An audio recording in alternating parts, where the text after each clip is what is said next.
Story. And last but certainly not least, very delighted to be joined by the head of the Eurasia division at the OECD, William Thompson, ladies and gentlemen. Minister, let's dive right in. And in the first round, as a doctor would do, let's first get a diagnosis before we can offer solutions. And the diagnosis and the question for that, of course, is the SDGs, as I just pointed out, are at a very critical moment. We are exactly at the halfway point of the 2030 Agenda for Sustainable Development. What progress are you seeing? Are you satisfied with the progress that you're seeing at the pace that we're going, obviously from and through the lenses of your country? That's a good question. First of all, of course, when we committed to SDG goals, we started doing it systemically in our state planning system, in the sphere of socio-economic development. So all the 17 SDGs were decomposed in our own national indicators. So partially this work has been done, so to say, in a bureaucratic way, in order for us to put all the indicators in order for our local authorities and also for central government line ministries to achieve them. And in general, what we have done is we just disintegrated the 17 SDGs into 162 national indicators that could be helpful for local authorities and central government to achieve to. And, you know, we have proposed, and we did that, putting all the national indicators and SDGs themselves into the national planning system, and they are obligatory to achieve. It gave very good results.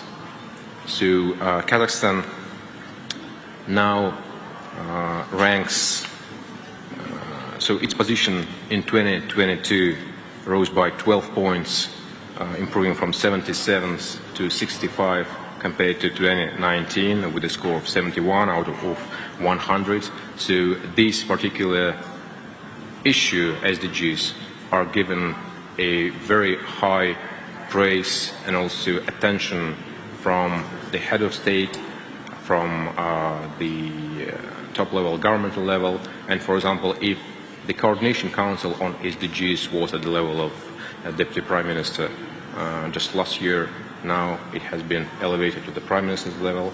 So what it tells us about is that the government pays special attention to SDGs.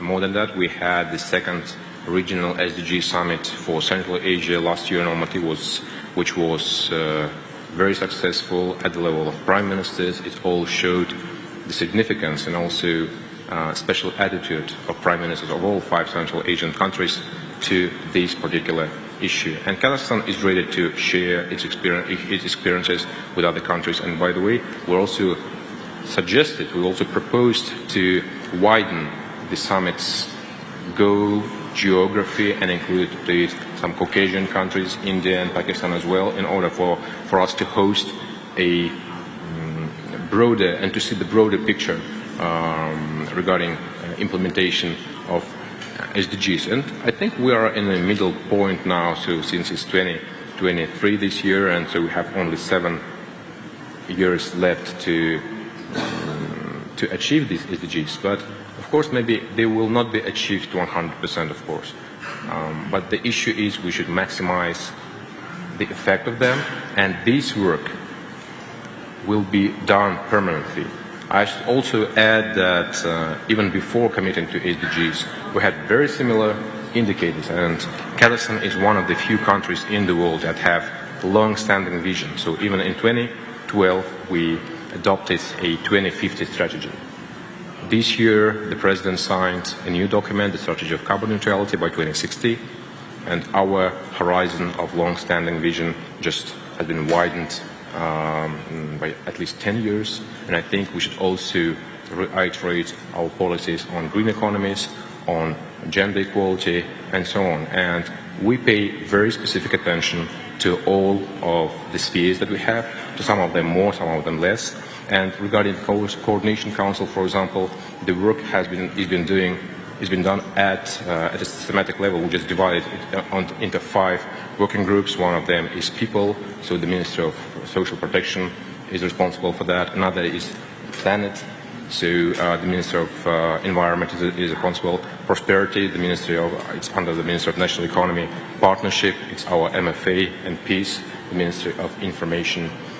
So we're doing this, we put that on a systemic rail, and also we are always participating, we're an integral part of all the discussions regarding the SDGs, because it is intertwined with our economy, with social issues, with infrastructure, with, of course, environment. This is what we're gonna pass to our future generations, and it's a very complex issue that we cannot solve alone, but only with all the global participants. Yes, please. Clearly, I'm hearing Kazakhstan is able and willing to play its part and contribute to fulfilling the goals that the international community has set forth. Thank you so much, Minister, for your preliminary remarks. I will, of course, revert to you during the course of the discussion, but would like to bring in Assistant Secretary General Živković here. Very good for you to be here, because you are sort of in the belly of the institution that is overseeing how and if progress is being made. What is your assessment now that we are at the halfway point? Are we making strides, or what is your assessment? Is it negative or positive? Well, thank you very much for, can you hear me? Thank you very much for inviting me and for hosting this event. It is great to be part of Astana International Forum. Closer, okay, yeah, sure, thank you. So it is not so simple to say is it positive or is it negative. We will have to take into consideration that the implementation of the 2030 agenda has been affected first by pandemic and then by wars and conflicts, and also climate-related natural disasters, which has set back the progress and also reversed human development globally. UNDP for almost 30 years issues on annual basis human development report, and for the first time since its inception it has started to backslide in the last 2 years. So unfortunately many when we make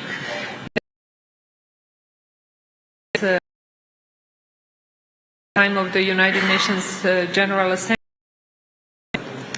offer an opportunity to recommit to these transformative actions, and this commitment needs to be done on behalf of governments, but it also, of course, needs to involve all of us.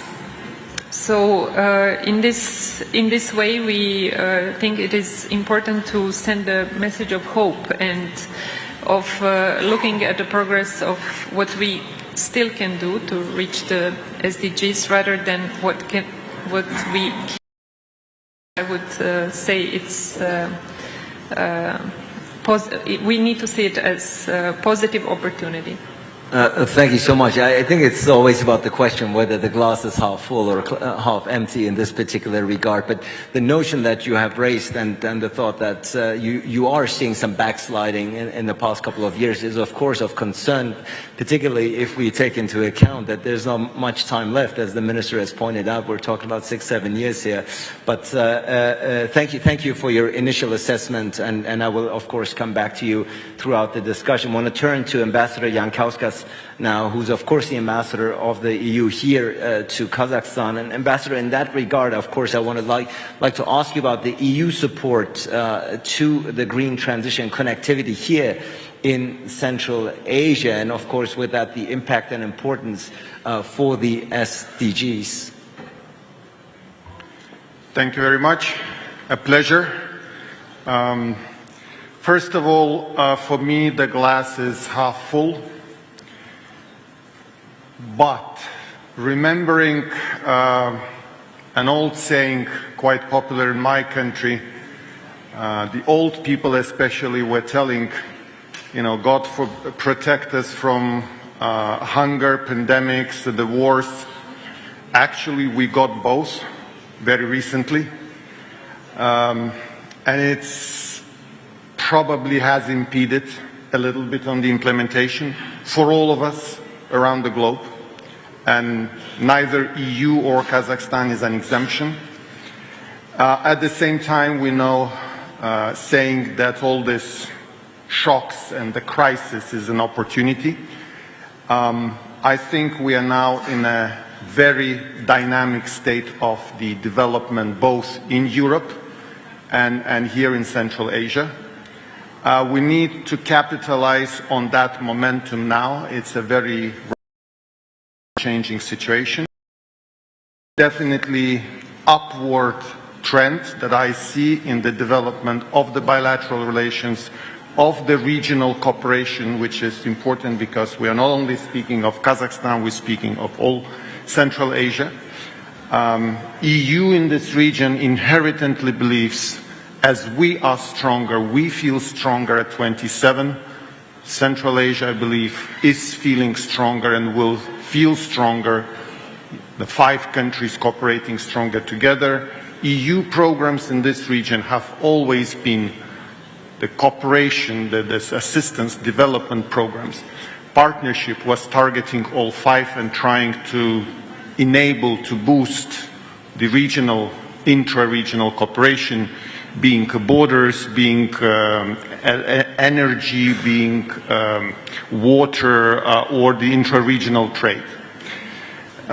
Sometimes when we set the goals which are a bit more distant, even if you look into sustainable development goals 2030, it seems like, okay, now we have adopted the program, we know the end goal, we have time. No, we don't have time. I think the world is spinning now a bit faster, and if we continue on a steady and slow pace, the danger is always that the gap with the rest of the regions, of countries, of developments which are going faster and faster will leave us behind, and we need not to allow that.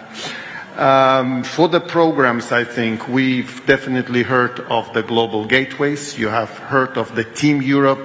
Team Europe means that it's the European Commission, institutions, it means member states, and it means international financial institutions coming together and developing projects which are sustainable and kind of well-financed, well-supported.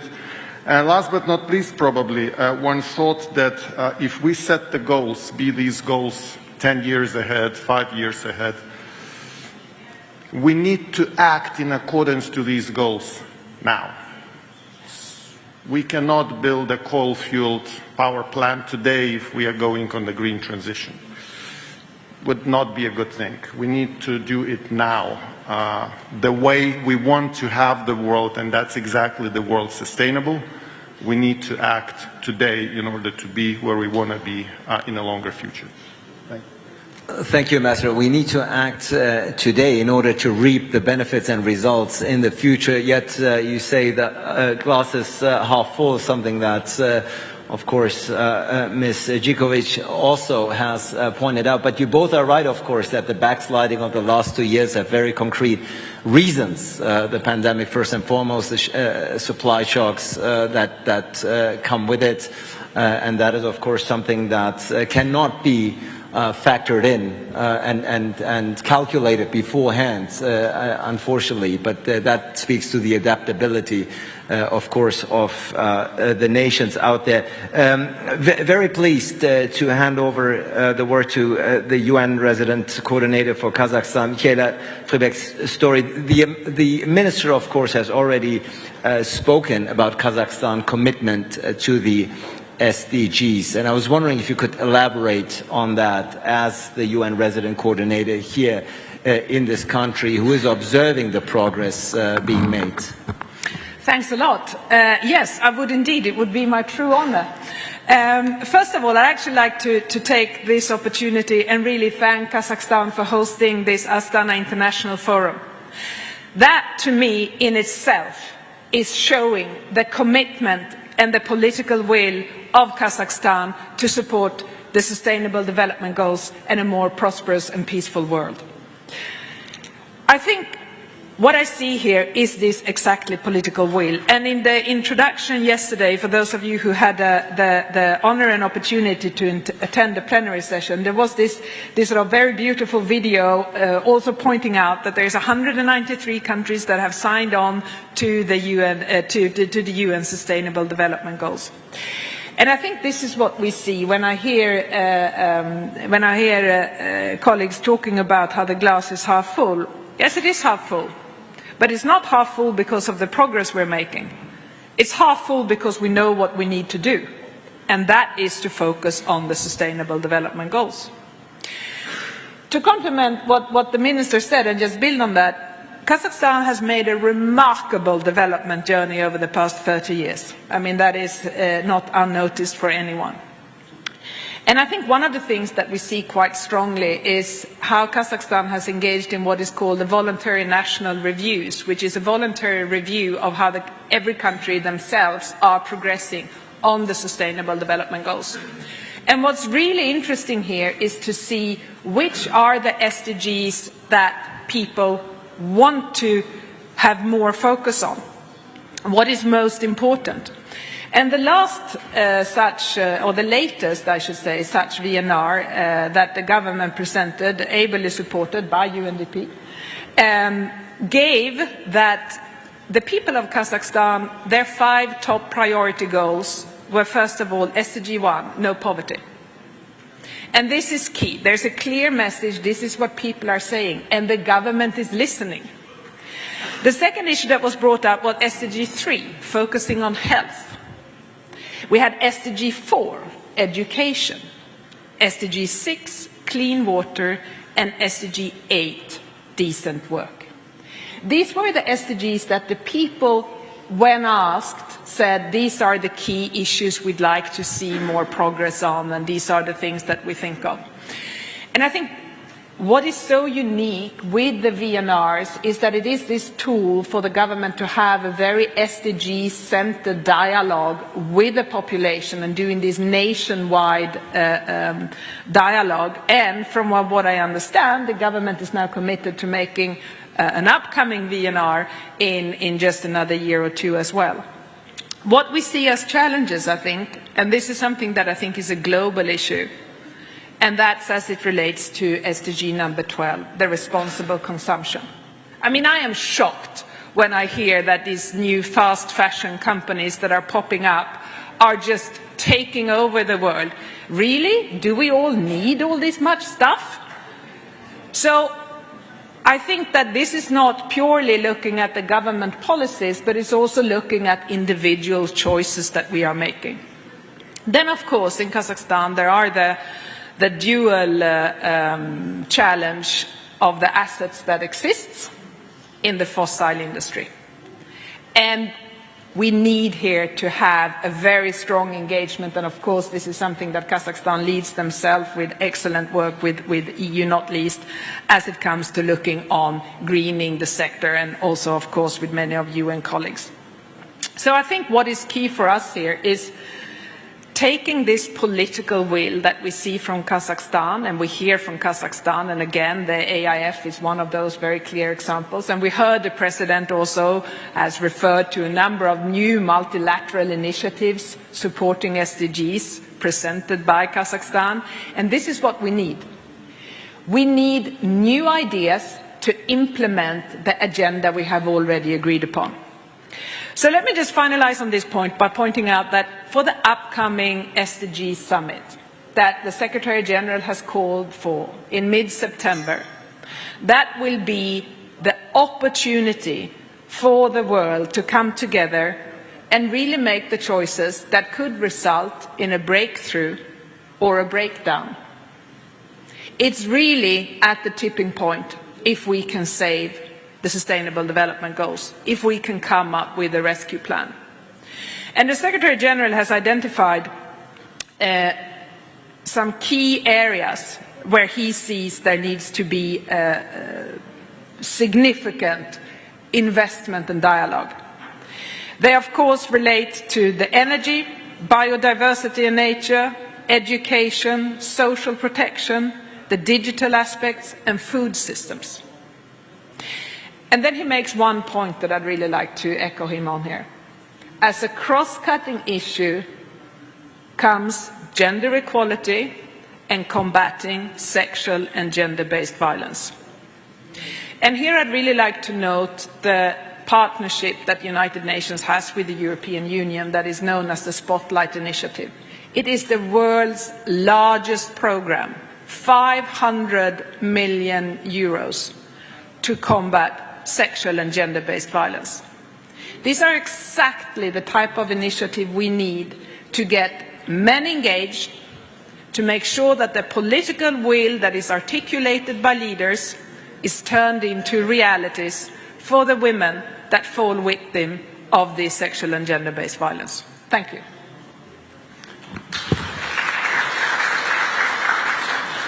Thank you so much, Kjell Fribek's story, for your emphatic words, also laying out, of course, in detail, once again, the many crucial SDGs that still have to be tackled with more intensity. You pointed out that this year is a very crucial year to define the future of the 2030 agenda, something that I'm sure we'll come back with. And since we are talking, of course, about the development and the progress, impressive progress that Kazakhstan has made, also let me take this opportunity to point out Kazate, the Kazakhstan Agency for International Development, which has a stand actually right there in the back. So before you leave this room, do not hesitate and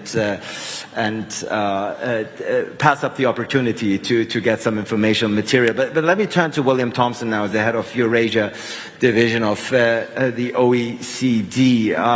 And in that regard, William Thompson, you've heard from your counterparts from the UN, from the EU, of course, from the minister. Where do OECD countries stand in terms of SDGs? Is that an evaluation? Is that a measurement you take? We don't. I mean, we do a lot of taking stock of where OECD countries stand, and they stand well short of where they should be, as do most others. I mean, I have to say, it's such a bright sunny day outside. I feel like perhaps my role here is to cast a little ray of darkness across our bright sunny sky, because as an economist, glass half empty, glass half full, that's a boring exercise in comparative statics. What's crucial is the glass is not filling up nearly as fast as we need it to, as fast as we want it to. In some ways, I think we're rather better off than we might expect to be, given the shocks of pandemic and war. Both of those have shown the resilience of our economies and our societies quite extraordinarily. So I think there's a positive story to tell about that. But that's against the backdrop of the fact that even before the pandemic and the war, we were not advancing at anything like the rates required to get there. And to think about why, I want to go back to the MDGs, which I think about a lot in this context. I mean, we forget the first decade and a half of this century, the MDGs, extreme poverty worldwide fell by over 50%. So did child mortality. So did malnutrition. The number of low-income countries in the world in 13 years dropped from 65 to 34. And some of those that graduated were small, like Mongolia, but some of those that graduated were Indonesia, China, enormous numbers of people. We overshot some really hugely important goals. We also spectacularly underperformed on some others. Chiefly the environmental goals, the goals that require strong collective action. The goals we met were largely met not because of collective action or social transfers or ODA. They were met because a number of large emerging economies got their policy act together and began to grow very successfully in a rapidly globalizing world. And yet we spectacularly failed on the others. And so that brings me to my next point, which is, what do we learn from this? What's next? First of all, we do need much stronger mechanisms for collective action, both internationally and also within our countries. We've got to get really serious about things like carbon pricing to make the private sector, which needs to deliver the growth we require, also do so in a much more sustainable way. There's a lot of things for public policy to do, but everything the public power does will cost less and yield more if it is done in the context of serious carbon pricing in terms of sustainability. When it comes to growth policies, we have a particular challenge, and that is the one I just mentioned. 31 countries graduated from low to middle income. Now, I don't have time for a long lecture, maybe we come back when there's discussion, but I will tell you now, there's a good reason to believe there is some reality to the middle income trap. It is harder to graduate from middle income to high income than it is to graduate from low income to middle. The institutional and policy requirements are more demanding. The political coalitions, the upgrading coalitions required within countries are more complex. And in many ways, one of the problems is that the very policies that helped countries move from low income to middle income have created political and social and economic cleavages that get in the way of further advance. We've got to find better ways of... There's an incredible degree of consensus about what has to be done to overcome the middle income trap. That's not that difficult in principle. But constructing the kind of upgrading coalitions in countries that will deliver those investments and those policies over long periods of time is really, really difficult. So we have two big challenges here. One is around developing the kind of policies that will generate, again, the growth momentum we need, and at the same time we need the collective action steps, internationally and nationally, that will deliver much more sustainable growth, and that's probably way beyond my time, so I'll stop there. Thank you. No, thank you indeed for casting a realistic picture of where we are at, because at the end of the day, of course, without a necessary dose of realism, the assessment might get quite skewed. So thank you for that, Minister Quantitov. I've seen you make diligent notes while your fellow panelists were speaking. I do want to give you the opportunity, of course, because Kazakhstan was addressed a couple of times, to respond to that. But let me also ask and follow up on something you said. You said that the president of Kazakhstan, President Tokayev, he has set a new objective to update the strategy of Kazakhstan until 2050. You've alluded to that in your preliminary remarks, and I was wondering if you could be more specific. What further and what new steps can we therefore expect from your country in the near and distant future, with regards, of course, to the obligations that your country wants to fulfill regarding the SDGs? Well, as I said, so we are one of the few countries in the world that have long-standing vision about development until 2050, which was adopted just 11 years ago. But of course, maybe now we should reconsider it, make it at least until 2060. What we do is, for example, while we were drafting the strategy of carbon neutrality, we didn't do that alone, and I would like to express my gratitude to the UN, to the UNDP, to European Commission, to OECD, because we were not doing that alone. We were doing that with their active, proactive participation, and they are very, very, very deeply involved, and now we're thinking together of how to implement that strategy.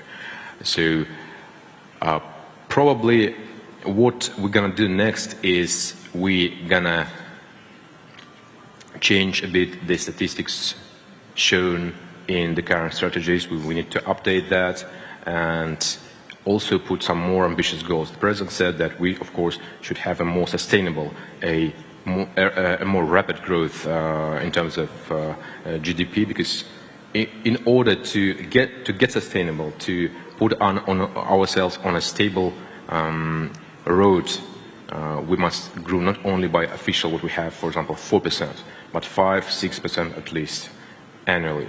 So we have an official target of 4% for this year, but for the first 4 months of this year, we already grew by 5%. So probably it will be an official target, another target that we want to beat this year. And of course, starting from next year, in our forecast, for 5-year forecast, we already put some more ambitious figures. So, of course, we are not a planning economy, so to say. We are a market economy. And I was asked such a question whether we should plan. We put some indicators, we should put some targets, and also distribute these targets among horizontally and vertically. Of course, we don't, so it's not an administrative economy. But we must have some target in order to aspire for. So the same is with SDGs. Okay, these are global aims, but we're not talking about administrative global economy, right? These are our targets, these are our aspirations, and we will change the strategy of 2050, probably it will be strategy 2060, and at the same time we're working now on changing the National Development Plan 2025, making it, extending it to 2029 with the President's 7th term. So we will do that all with, according to SDG indicators as well, because we must put forward very ambitious goals, and the more ambitious they are, the more impetus it will be give to the government and local authorities. Of course, we will not be just sitting in our offices and doing nothing. We must reach the maximum of these goals. Thank you. Thank you so much indeed for once again reiterating the strategy of your country moving forward. Assistant Secretary General Jivkovic, it's already been touched upon here throughout the first round. Global disparity has truly widened. It was already at a pretty alarming rate before the pandemic. It has now, unfortunately, the gap has even widened, which of course leaves some countries unable to fulfill or finance the SDGs, and therefore the notion that we don't want to leave no one behind, the notion, of course, that is becoming more and more a distant reality. How do we bridge that gap? How do we lessen the global disparity that is making the funding and implementation of SDGs so difficult and complicated for many countries and people? Well, difficult question, but I can just perhaps confirm that we also see a very worrying trend in inability of some of the countries to finance the progress on SDGs, despite their strong wish to do so. And on that part, it is our responsibility, us as international organizations and the donor community, but also of a wider, on a wider scale, to assist in the ways we can, and also introduce new models for green financing, for example. And a lot of countries, including, or a good number of countries, including Kazakhstan, has been working hard on introducing these systems of financing for SDGs that the Minister was also referring to and mentioning. As I have already the backsliding development, it is something that is unfortunately felt the most in the most vulnerable places. And here we always want to bring to the forefront the vulnerable populations, with women, children, persons with disabilities as well. So when leaving no one behind, it is important to keep in mind that the needs of these groups are met as well. Thank you, Ambassador. Do you want to jump in and perhaps elaborate on the notion of leaving no one behind? It's something that many Western leaders, EU leaders, don't get tired of saying, but of course it's one thing to say it, it's another thing to actually make it a reality. Well, EU has an ambition to lead in terms of innovations, technologies. That cost a lot of money. Once you create something, once you have a working model, that can be used by the others.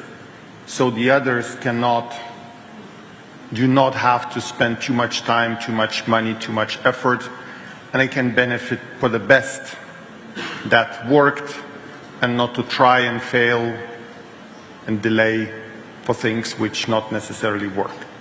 It's a basic idea. Now, leaving no one behind, does that mean, I mean, when I think about it, does it mean that we run at the pace of the slowest? How to avoid that? Because we don't want that. I remember reading a nice article in a book, and Bill would definitely be an expert in that, why the Soviet Union economy failed. So those of you who are over 30 or 40 in this room may have remembered that the planning economy was taking from the best or better performing people, resources, and putting to the worst managed and performing. And that model failed. How do you encourage the best performance, let the best win because the best takes the others behind? It's like a peloton of the bicyclists, right? I mean, someone has to lead and the others benefit of someone leading, but not at the expense of the leader, but at the same time, sharing in a good way that the last one would not really fall behind. It's a very tricky, balanced thing, but we cannot make that mistake of, either running like crazy by some and leave the others because they're actually going to backfire. But we cannot also run at a pace of the slowest because then we are not running at all. Thank you so much indeed. This session, of course, Michaela Fleabag's story is called Halfway There But Far Behind, implying that clearly we are not at the pace that we ought to be. You've throughout this session, and you yourself, of course, you've already pointed out some of the reasons why that is. But what are some of the major obstacles that you're seeing out there? Why we are far behind? Why we're not on track? Well, I think it's been stated quite a few times that we were making progress. And as you were saying, but we shouldn't forget the progress that actually has been made for the first 15 years here. We shouldn't, it's not all black. There's so many people that are taken out of poverty, but there are unfortunately many that have been pushed back into poverty as a result of COVID, as a result of the war in Ukraine and the effects of the financial, the energy crisis and the food crisis. So we need to safeguard and really cement the progress that has been made so that not more people are sliding backwards. And that's why we need to have commitment at the upcoming SDG summit from the government leadership. And the point is that you're all looking at me thinking, really, is she talking about political commitment again? The UN will come up with a declaration? Yes, because that's how the world works. And then we are jointly going to keep the global leadership accountable to the decisions they have agreed on making. So I think what we need to see is an SDG stimulus plan that needs to come out of the SDG summit 18-19 September. And we need to really make sure that we generate momentum at the country level, in every single country. I'm not talking about Kazakhstan because I have to say, it is sometimes challenging to talk about SDGs after a government representative because everything has already been said. Their political will and commitment is so strong. So that is not the issue. But I'm talking at it as a global level. And we really need to also, as you mentioned before, Abel, it's about making sure that we are looking at these, I mentioned these high impact initiatives, how do we engage the private sector in those? Because even if we're looking at a finance SDG rescue plan of $500 billion a year that will be asked for, that cannot come purely from the richer countries. It has to also be looked at from the private investment. How do we harness in this? And I think this is a challenge that we need to tackle together. We need, as has been said, to look at this to make sure that our multilateral system becomes more effective.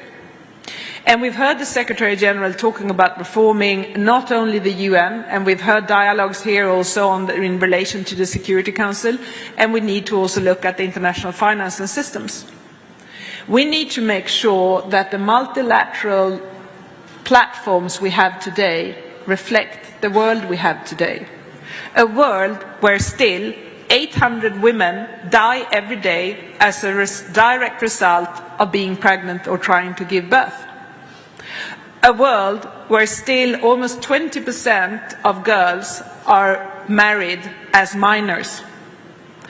A world where 20% of girls' school days are lost because they stay at home because they have their periods and they don't have toilets in school or they can't afford to buy their hygiene products. These are some of the very, very concrete facts that we need to address from a policy level to make the difference for the people. Thanks.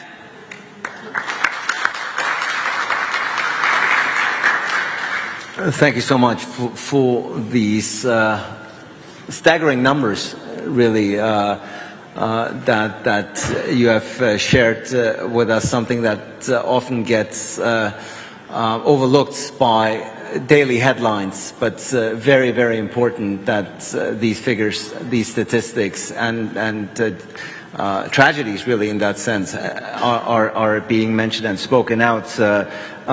William Thompson, I was wondering if you could, Michaela said something about, very importantly and rightfully, of course, that partnerships with the private sector are very important to overcome the financing hurdles and gaps, the cross-collaboration.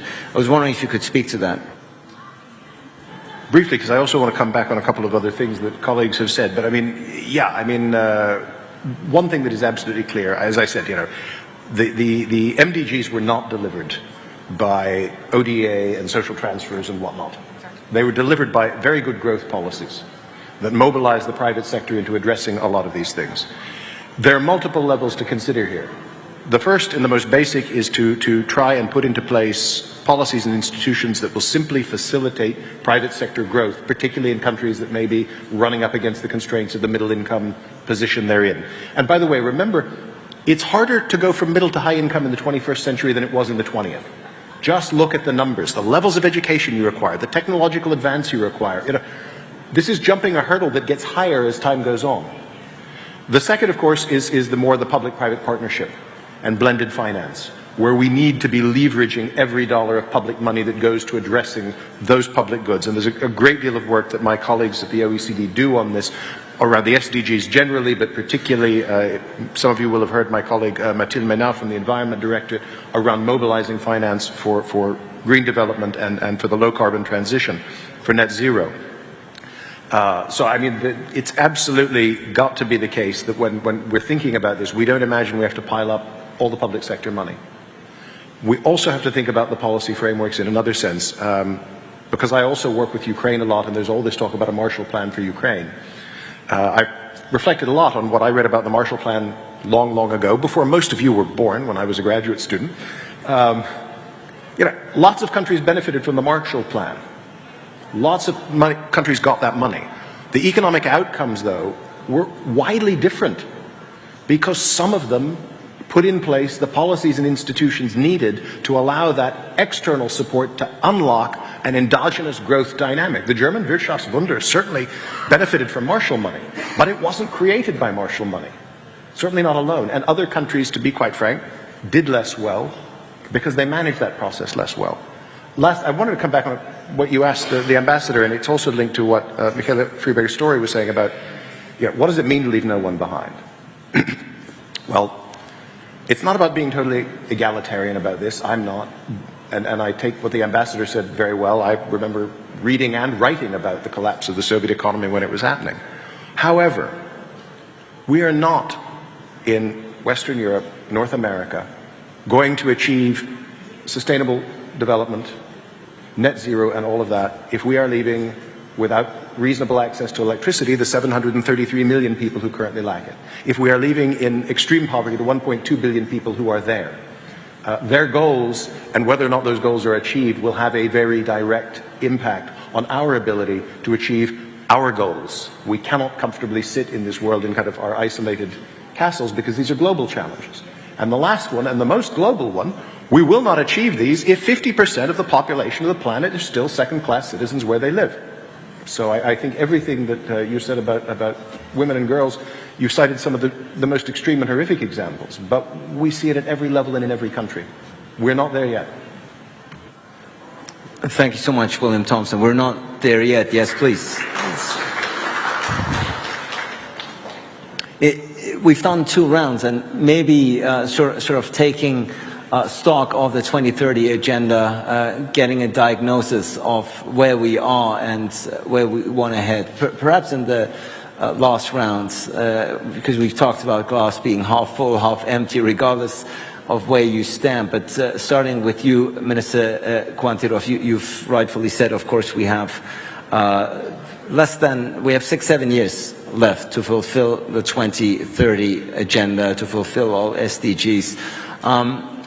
As a policymaker at the leading front, how hopeful are you? How optimistic are you that we're going to get there? We may be far behind at the moment, and for good reasons, as has been pointed out.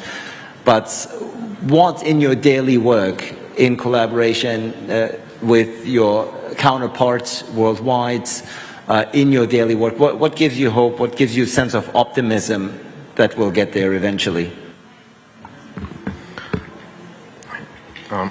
Yeah, Aslan, you mentioned it right that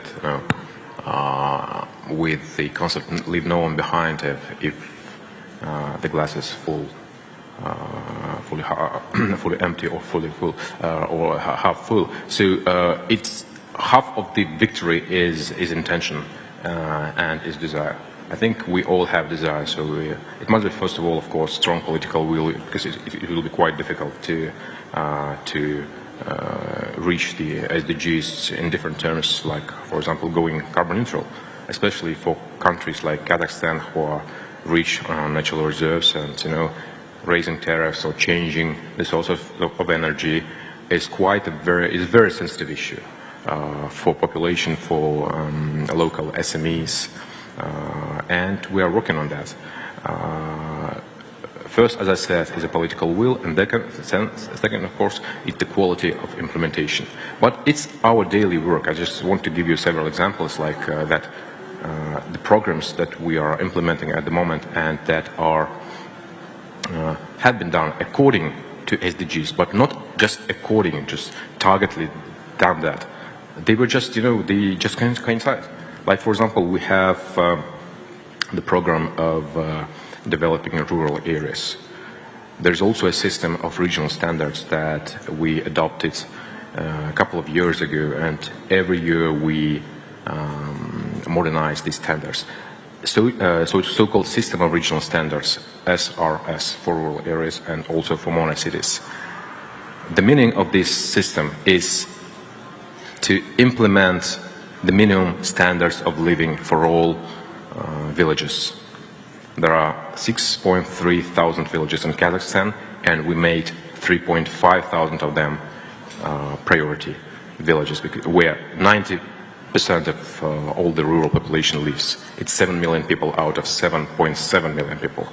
So our main goal is by 2025 to raise all the villages at least to the level of this minimal level according to this system of regional standards. What it includes? It includes gasification, infrastructure in terms of social objects,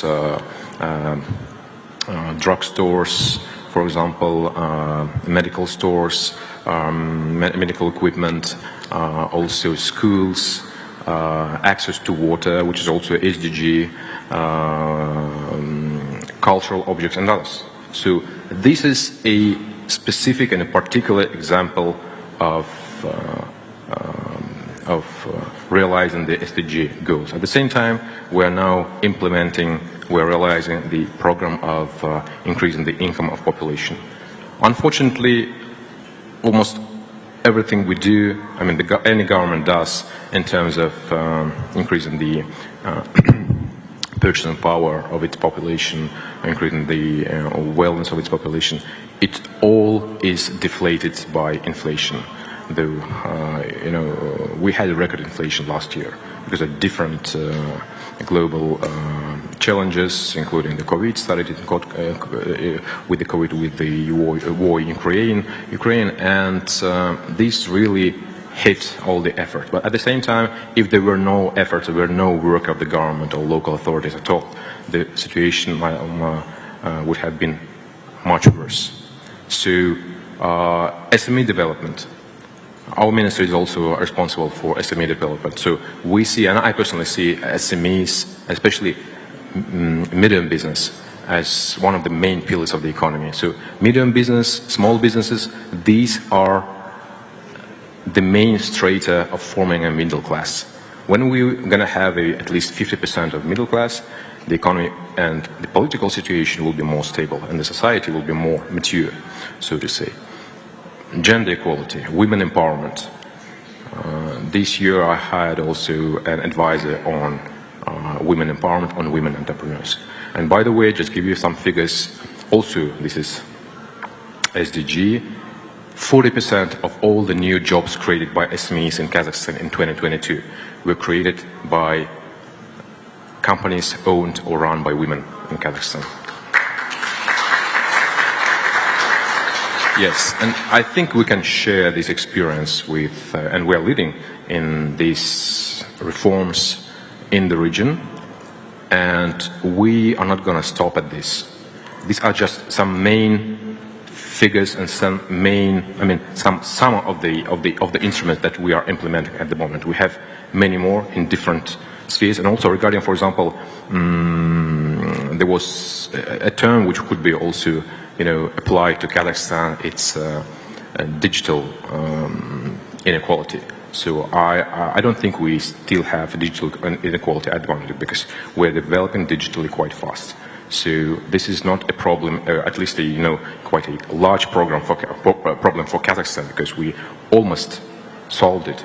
But of course, there is no limit to perfection, and we're going to go with the IT development and development of other sectors, both social and non-social, in order to hit the target of reaching all the 17 SDGs. Thank you.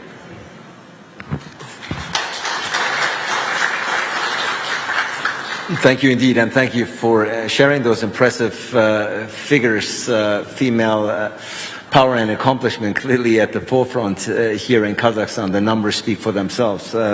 Thank you for that. Assistant Secretary General, I think to ask you whether you're optimistic or not, I think optimism is part of the DNA of your job description, but having reiterated numerous times here on this panel how crucial this year is to define the 2030 agenda also with the upcoming summits. Looking forward 6-7 years later, what gives you hope that we'll get there? Well, I have already, I think, shown that I'm an optimist, and in addition to what has been said, to the political will and the recommitments from the sides of governments, I think we will need additional financing opportunities and additional donor commitments, because SDGs will not be attained without an additional investment.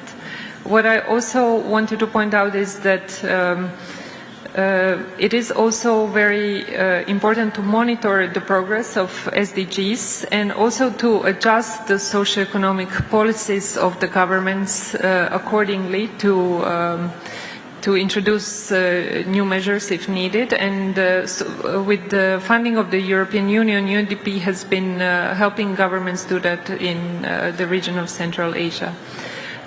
In addition, I also wanted to just acknowledge the importance of KAZ-8 in attaining SDGs as well, and through sharing experiences with the countries of the region. It is very important that emerging donors also contribute in part to the development of their neighboring countries, and I think this is a very good example where Kazakhstan is also showing responsibility for the wider region of Central Asia, and it's very well received. And we as UNDP, of course, are happy to support the activities of CAS8 to be even more relevant and even outside of the region of Central Asia.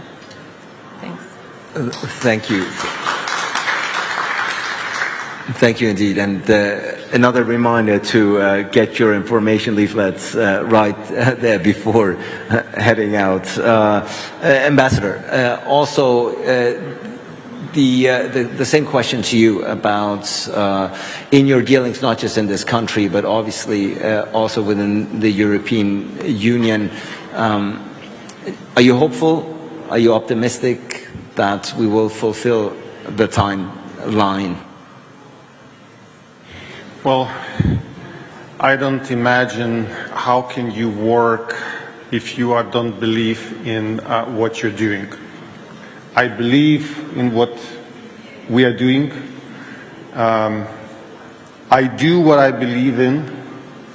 Yes, optimistic, hopelessly optimistic. Well, it was very well said here that the target is also moving. We said some things which we expect to be at in 15 years. They are moving. It's a moving target. It's a horizon. You come closer, it keeps moving. It's inevitable. If you are losing hope, turn back and you'll see how much you have accomplished. And that should give you strength to go the rest of the way. Like a good, I don't know, mid-distance, longer distance runners, those of you who are running or cycling or swimming, pace, leave your strength at the end, you'll need it. It's inevitable. I liked very much what Minister mentioned with this digital connectivity.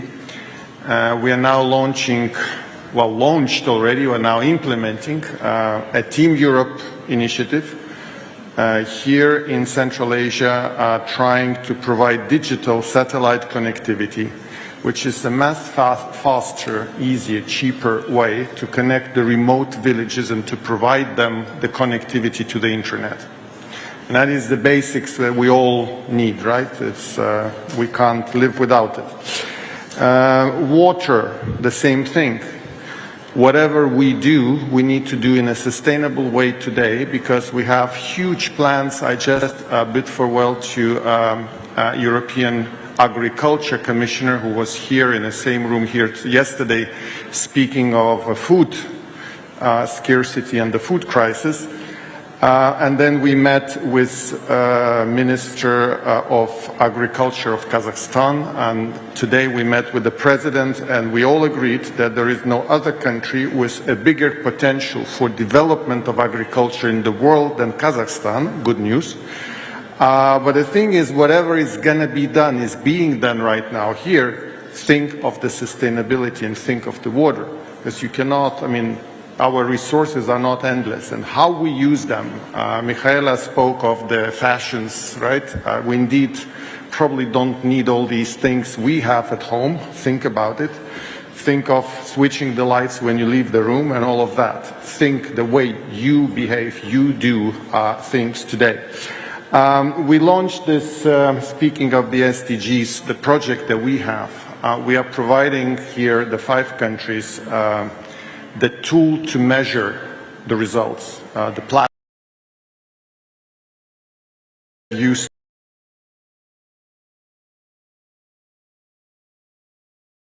latest technology, past, invest in the future, invest in the best, because this is the only way to move forward. And the SMEs were mentioned, absolutely empowering gender, absolutely. I would add 2 very modern words, but they're meaning a lot. Is the resilience. You don't know, we don't know what challenges we'll confront tomorrow. There may be new things. We need to be ready for everything. The resilience is your ability to quickly react to whatever crisis will come along. Another word is connectivity. And we can only do so many things in cooperating together if we are connected by air, by land, by cargoes, by people to people. And last but not least, I would be a bad European if I would not say that all of that, and it's our DNA in Europe, can only be achieved if we are truly, truly harboring the very basics that enable all of that, and that is a democracy, human rights, and freedoms. Thanks.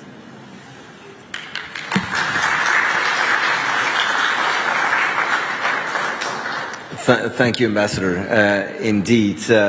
Michele Friedberg's story, we heard the Ambassador just said, we're seeing moving targets, and of course the disruptions that we've experienced in the past couple of years, also something that no one could have foreseen, but here we are.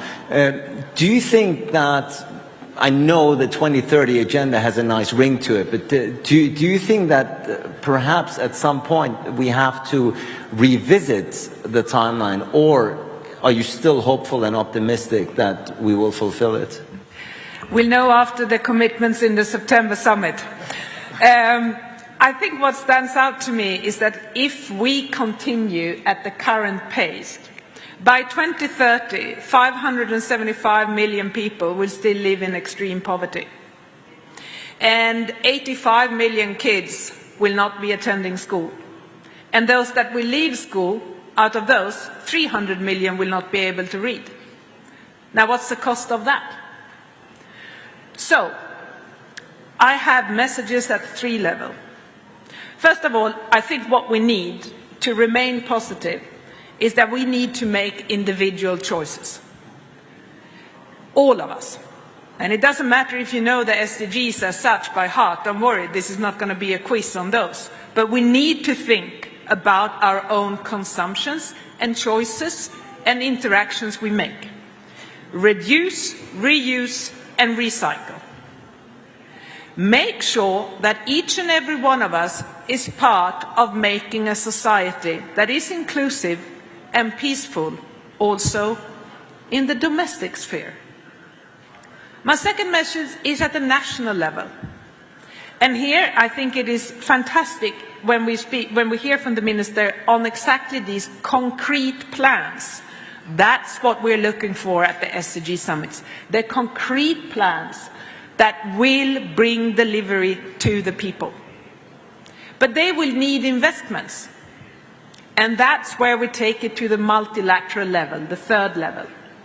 They need engagement and commitment from not only domestic actors, but also international actors. And that is why it is so important with a platform like the Astana International Forum that allows us to come together and discuss the issues related to peace and prosperity and development as we move forward. So those 3 levels, the individual, the national, and the multilateral, and I'm really, really glad that we could do that here in Kazakhstan, because I think we see delivery on every one of those elements here. Thank you.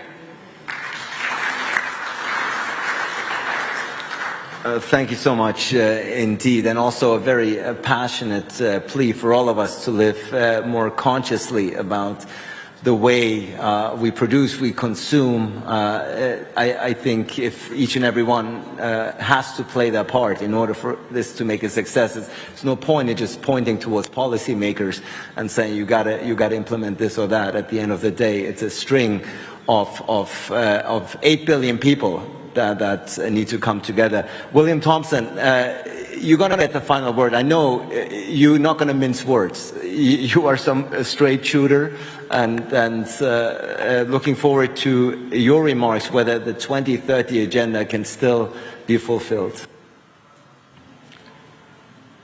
If I look at the numbers, no. Which doesn't mean I give up. It doesn't mean I've stopped working. My teams have stopped working. I'm actually married to an optimist who worries a lot. I'm a pessimist by nature, but I don't worry very much. I just sort of get on with things more often than not. And I think that's where we are now, seriously. We will get there. I don't think we will get there in 2030, but we will get there. And I think we should not give up or let go or underestimate the importance of the commitments we've made for a couple of reasons.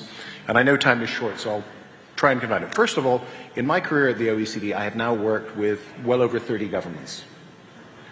If you count subnational governments, even more than that. And one thing that you become aware of is that once commitments like this are made, it is very hard to resile from them. We have said collectively, as humanity, 193 countries, we need to do these things.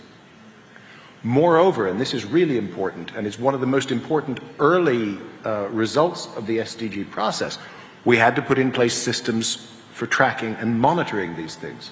I remember in 2017, our first assessment for OECD countries, which have the best statistical systems in the world, we had coverage of indicators for about 57% of the targets.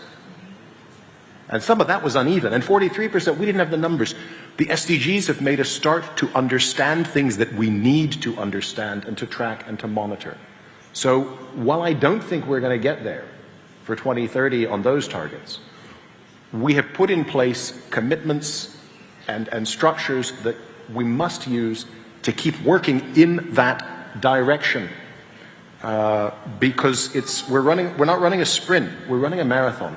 And so I end with one of my favorite quotes. If you've heard me at enough panels, you've probably heard me say this some year previously. I haven't used it in 2023. And that's my favorite sociologist. He could almost be an economist, Max Weber. Brilliant enough that he doesn't deserve to be called a sociologist in my view. Weber said, politics is the strong and slow boring of hard boards. It takes both passion and perspective. All historical experience confirms the truth that if humanity would not have achieved the possible if it had not from time to time reached out for what seemed impossible. We are in the business of doing that work, of boring those hard boards, and sometimes it feels like we're doing it with our fingers, frankly. But we will continue and we will do it. So maybe for the longer term I can be a bit more optimistic. Thank you.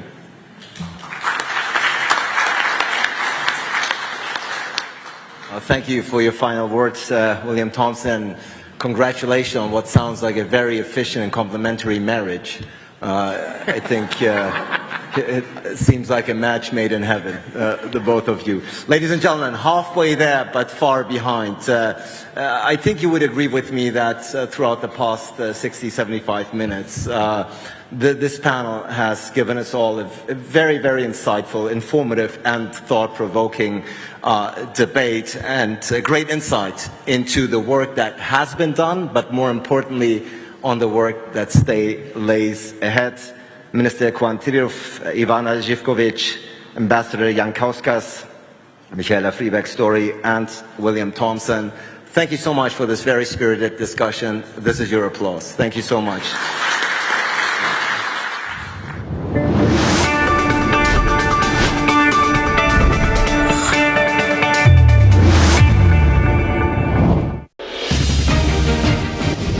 Астана Халықаралық форумы 8-9 маусым күндері елордада.